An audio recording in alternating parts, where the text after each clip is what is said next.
uang yang sangat banyak, uang rakyat APBN yang diambil dari pajak rakyat itu harus diusut, ditelusuri karena proyek ini harus berjalan sampai tuntas. Hari ini aparat penegak hukum semena-mena melakukan politisasi hukum. Resah nggak kita? Nggak ada, Pak. Semena-mena aja ini. Mau tangkap si A, tangkap si B, tangkap si C. Kenapa yang menjadi presiden petugas partai, Pak, bukan pelayan rakyat? Pak, soal intervensi politik di dalam kasus penahanan Bapak itu bagaimana, Pak? Kejaksaan Agung akan terbuka dan saya yakin bekerja profesional. Sejak awal itu memang sudah ada rencana, sudah ada saya menyebutnya permufakatan jahat dari pihak-pihak yang terlibat dalam perkara ini. Nah, belum lagi kita mendengar beberapa informasi yang sangat valid. Yang pertama adalah adanya penerimaan sejumlah uang yang diterima oleh Adik Menkominfo. Yang kedua, informasi yang berkembang misalnya kejaksaan menemukan alat bukti bahwa ada saksi yang menyatakan adanya permintaan uang operasional bersifat rutin bulanan dari Menkominfo kepada para penyedia barang dan jasa. Kepala Pusat Penerangan Hukum, Kapus Penkum Kejagung, Ketut Sumedana membeberkan modus kasus korupsi BTS Bakti Kominfo, hingga menyebabkan Menkominfo, Johnny G. Plate menjadi tersangka. Ketut mengungkapkan setidaknya ada 3 modus yang berhasil terungkap, berdasarkan penyelidikan yang dilakukan serta laporan hasil pemeriksaan, atau LHP, Badan Pengawasan Keuangan dan Pembangunan, BPKP. Yaitu, tidak dibuatnya penyusunan kajian pendukung hingga pembayaran proyek BTS fiktif. Berdasarkan dari pemeriksaan perhitungan kerugian negara dari BPKP, ada 3 garis besar yang didapat, bahwa terkait dengan kerugian negara. Salah satunya adalah tidak dilakukan penyusunan kajian pendukung yang dibayarkan. Kedua, ada item-item pembelian dengan harga yang dinaikkan. Ketiga, ada juga pembayaran BTS yang belum terbangun, namun sudah dibayarkan, atau istilah lain, proyek fiktif.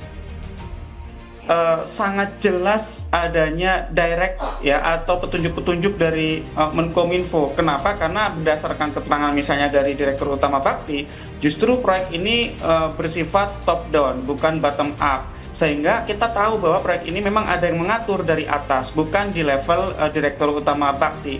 Nah, belum lagi kita mendengar beberapa informasi yang sangat valid. Yang pertama adalah adanya penerimaan sejumlah uang yang diterima oleh Adik Menkominfo. Yang kedua, informasi yang berkembang misalnya kejaksaan menemukan alat bukti bahwa ada saksi yang menyatakan adanya permintaan uang operasional bersifat rutin bulanan dari Menkominfo kepada para penyedia barang dan jasa gitu ya. Nah, tentu ini menunjukkan bahwa alat bukti untuk menjerat Pak JP sebagai tersangka ini menurut saya sangat kuat, meskipun nanti kita akan melihatnya di depan persidangan. Nah, jadi saya tidak melihat bahwa perkara ini adalah perkara yang lahir dari intrik-intrik politik. Kalau perkara ini tidak ditingkatkan menjadi penyidikan dan para pihak yang terlibat tidak menjadi tersangka, justru itu merupakan intervensi politik begitu. Apalagi sejak awal itu memang sudah ada rencana, sudah ada saya menyebutnya permufakatan jahat dari pihak-pihak yang terlibat dalam perkara ini untuk mengarahkan kepada perusahaan tertentu, di markup harganya berdasarkan kajian yang tidak matang. Akhirnya proyek ini bisa dikatakan sebagai proyek yang gagal sejauh ini. Dari 10 triliun itu hitung kerugian keuangan negaranya mencapai 8 triliun. Itu kan artinya proyek ini gagal. Jadi kalau memang ternyata kemudian sekarang kejaksaan menemukan adanya pemufakatan jahat bahkan dari awal dari proses penelitian, ini berarti yang terjadi adalah gotong royong gitu ya. Jadi banyak pihak yang menurut saya terlibat gitu. Yang disebut dengan sebagai pihak-pihak yang terlibat ini bisa siapa saja? Iya, bisa jadi kalau memang nilainya semasif ini tidak hanya berhenti di Bakti Kominfo saja, di kementerian saja, juga bisa jadi melibatkan konsorsium-konsorsium yang terlibat dalam proyek ini. Sekarang kan konsorsium yang terlibat atau perusahaan yang terlibat baru 2. Sementara konsorsium yang ada ini ada 3 dan di bawahnya ada 6 usaha yang banyak sekali gitu. Dan yang kedua gini, Bang David, berkaca dari kasus-kasus sebelumnya ya, kasus IKTP misalnya, itu ternyata yang terlibat banyak sekali. Padahal jumlahnya hanya 2 triliun. Ini kita ngomong hanya karena perbandingannya ini 8 triliun. Ya. Jadi dengan nilai yang sangat fantastis 8 triliun, bisa jadi ini yang terlibat sangat-sangat masif dan diduga kuat ini pengorganisirannya itu sangat-sangat terencana sejak awal. Sehingga bisa aman dan berjalan sampai sejauh ini. Dan untuk kasus ini kan para tersangka itu ditetapkan pasal 2 dan pasal 3.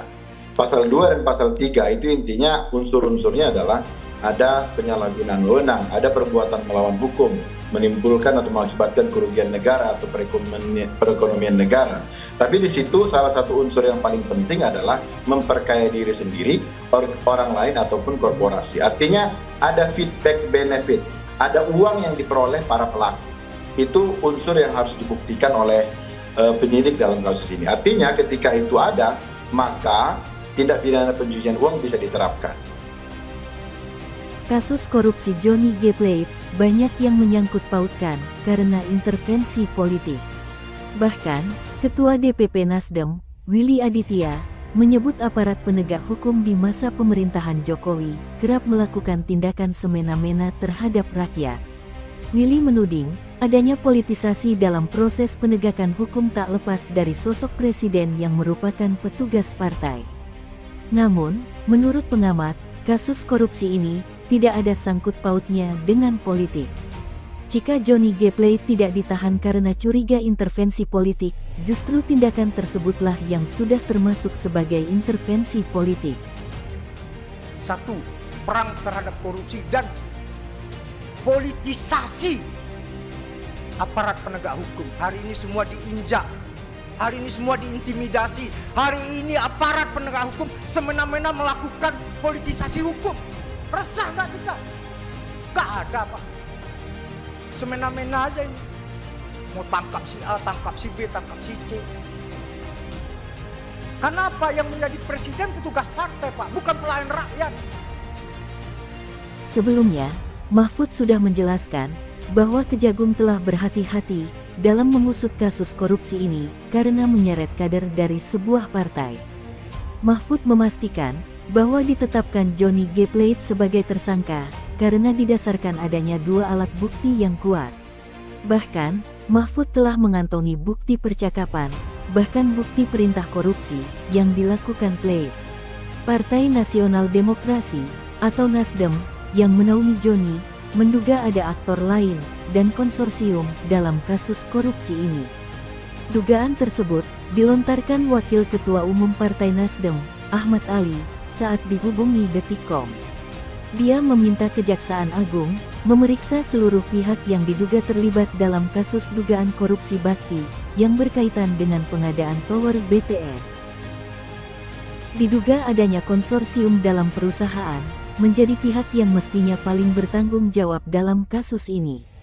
Atas dasar itulah, Ali pun mendorong agar Kejagung terus menggali kasus ini sampai ke perusahaan penyedia alat-alat pendukung lainnya.